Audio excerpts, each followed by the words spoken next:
بسم اللہ الرحمن الرحیم. جی میسیجز کلیئر ہے, آواز بھی ہے اور سب کچھ. چل اس میں مورب کا اعراب میں نے یہ سبق پڑھاتے ہوئے تو میں نے کلیئر کر دیا تھا کہ یہ سبق ہم کیوں پڑھتے ہیں. آپ چونکہ درس نامی کے طلبہ ہیں, آپ کو یہ پوائنٹ یاد رہنا چاہیے. اس میں مورب کا اعراب ہم اس لیے پڑھتے ہیں کہ ہمیں سہولت ہو جائے کہ ہم عامل کا عمل پہچان سکیں. سمجھ آ رہی بات؟ ہمیں یہ سہولت ہو جائے کہ ہم عامل کا عمل پہچان سکیں. یعنی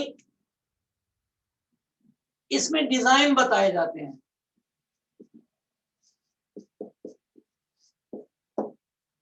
رفع, نصب اور جر کا,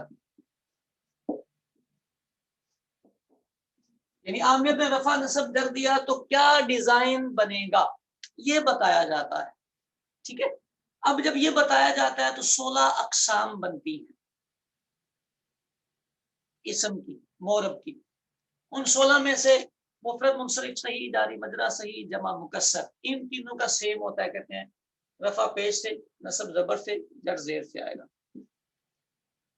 ان تین کا یہ ڈیزائن ہے.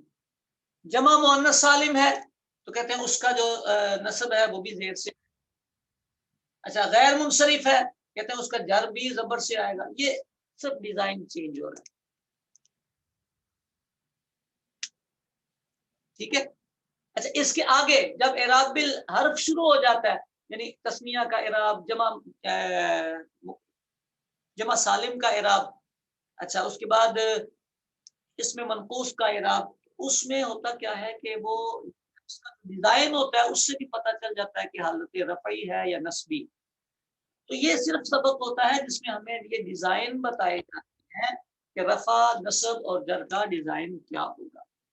اچھا ایک طالب علم نے ابھی پوچھا ہے بلاغت کا ترجمے میں کردار ہے کہ نہیں. بہت کردار ہے ترجمے میں, بالکل بہت کردار ہے.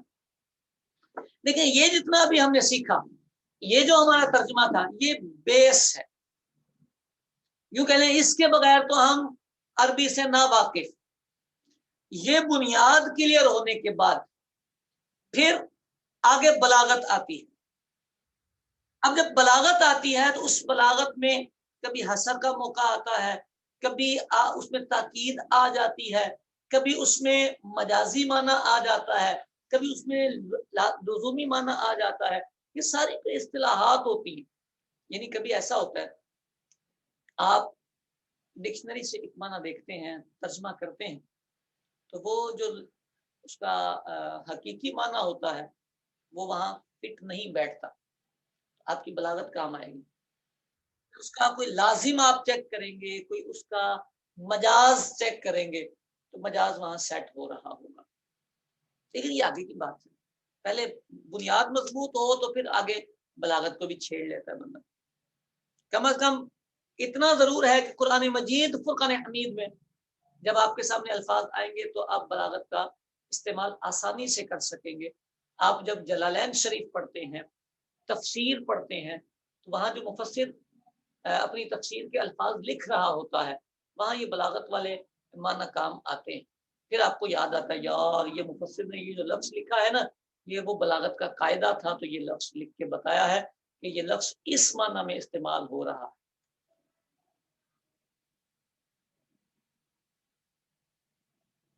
مبنی کا تو اعراب نہیں ہوتا نا میرے بیٹے, مبنی کا اعراب نہیں ہوتا. مبنی کی زبر زیر پیش ہوتی ہے, مبنی کی حرکتیں ہوتی ہیں. بعض کتابوں میں اس کو اعراب لکھ دیتے ہیں. اعراب مائک نہ کھولو یار. اعراب جو ہے وہ عامل دیتا ہے, تو وہ جو بھی دے گا وہ اعراب ہوتا ہے. اب جو مبنی پہ زبر زیر پیش ہوتی ہے وہ اس کی حرکت ہوتی ہے. مورب پر وہ اعراب جو عامل نے دیا وہ شو ہو جاتا ہے, مبنی پر شو نہیں ہوتا.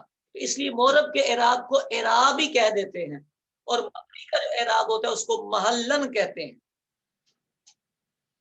یعنی مورب پر رفع, نصب, جر اور مبنی پر دمہ وغیرہ پڑھتے ہیں. وہ جو دمہ, فتح, کسرہ یا زبر زیر پیش بولتے ہیں آپ, وہ اسی لیے بولتے ہیں, وہ اعراب نہیں ہوتا, وہ حرکتیں ہوتی ہیں.